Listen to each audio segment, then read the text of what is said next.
Story 24, The Iron Gate Prison. The old prison loomed at the edge of town like a fortress from another century, its towers jagged against the night sky, its stone walls mottled with moss and ivy. Built in the late 1800s, the Iron Gate Prison hadn't housed inmates in decades, but its heavy iron doors and narrow arched windows still gave it the look of something that refused to die. Fiona had agreed to come only because of her boyfriend, Dylan. He was an amateur ghost hunter and self-proclaimed YouTube paranormal star. His channel had maybe 2,000 followers, but his enthusiasm was infectious. Dylan's friend Tyler worked part-time on the maintenance crew and had slipped him a key on the condition that they told no one. "Just don't break anything," Tyler had said, "and if the warden's portrait falls again, just leave it."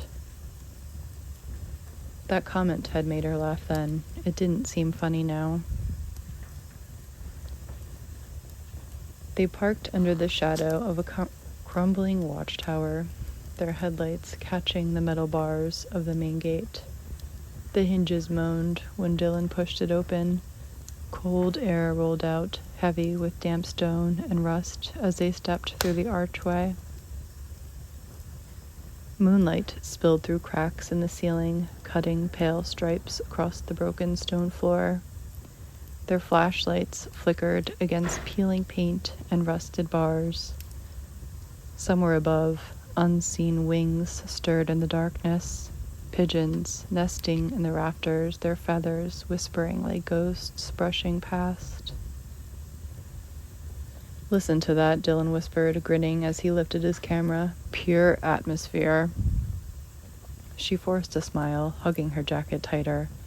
Every sound echoed, the drip of water from an unseen pipe, the groan of old hinges shifting in the breeze. A chill seemed to rise from the stones themselves. They moved down one of the long corridors, where tree roots had pushed through the cracked walls and wound around the cell bars like skeletal hands. One cell door hung by a single hinge, swinging softly as the air moved through. Dylan whispered into his camera mic, "Iron Gate Prison, closed since 1958. Hundreds of prisoners passed through these halls. Some never left." She rolled her eyes. "You mean they died here?" He smirked. "That's what makes it great footage." "People said this place was haunted long before it closed," Dylan narrated softly to his camera. "Solitary confinement, disease, riots, a century of misery. Some folks think energy like that never leaves." Suddenly, the air had a strange current, like walking through invisible curtains of chill. Then came the whisper. At first, she thought it was the wind pushing through cracks in the walls, but it was too low, too deliberate, like someone murmuring from behind the bars. She stopped. "Did you hear that?" Dylan turned, one eyebrow raised. "Hear what?" The whisper came again, longer this time, words just beyond understanding, like a prayer half swallowed by the dark. "Probably air pressure," he said, aiming his camera toward the cell block. "Old buildings breathe, you know." But she could see goosebumps rising along his arms. "I thought maybe it sounded like someone said, 'Don't leave me,'" she said softly. They reached the chapel just before midnight. The wooden doors were warped, one half fallen from its hinges. The pews were covered in dust, and vines had pushed through the stained glass windows, their leaves trembling in the draught. A beam of moonlight cut across the altar, catching the dust in the air. "This is perfect," Dylan whispered. He set up the tripod, panning his camera slowly across the room. "If anything's going to happen, it'll happen here." Dylan set up his EMF reader and began narrating again. She wandered to the back of the room, her flashlight trembling slightly as she shone it over carvings in the wall, names and dates scratched deeper into the plaster. She felt the air move behind her, a soft stirring that brushed the back of her neck. The whisper came again, closer this time. She turned sharply, heart hammering. "Dylan?" But he was staring at his EMF reader. The green lights were pulsing steadily. "Look at this," he said, grinning nervously. "It's spiking." And then she heard it, a slow, measured sound, like footsteps in the corridor behind them. She froze. "Dylan?" He was still talking to his camera, the green light blinking on the rig. "What? Did you hear that?"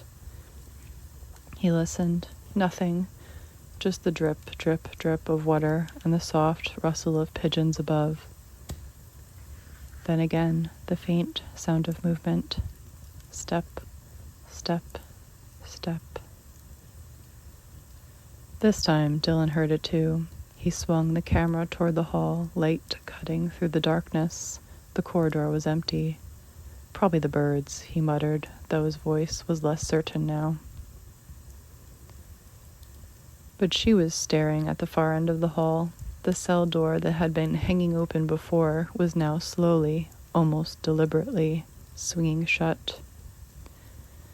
Metal met metal with a hollow clang that echoed down the length of the prison.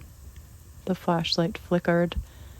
The EMF reader let out a faint, rising hum. Dylan lifted his camera again, voice unsteady. "Did you see that? The door just moved on his own." Then a cold breeze swept through the corridor, sharp enough to make them both gasp. The sound of wings erupted above them, dozens of pigeons bursting into flight at once, their shadows spinning across the cracked ceiling. When the lights steadied again, the hallway was still, silent. They left soon after, neither speaking much as they passed through the iron gates. The night air outside felt strangely warm compared to the chill inside. Later, when Dylan uploaded the footage, he paused on a single frame near the chapel door. In the flicker of moonlight, just before the pigeons took flight, something seemed to be standing between the broken pews, a shape too tall and too solid to be a shadow. He didn't show her that part. But sometimes, when Fiona closes her eyes, she can still hear that echo of slow, deliberate footsteps following them out, step by step, until the iron gate closed behind. She hadn't believed in ghosts before that night, but now she wasn't so sure.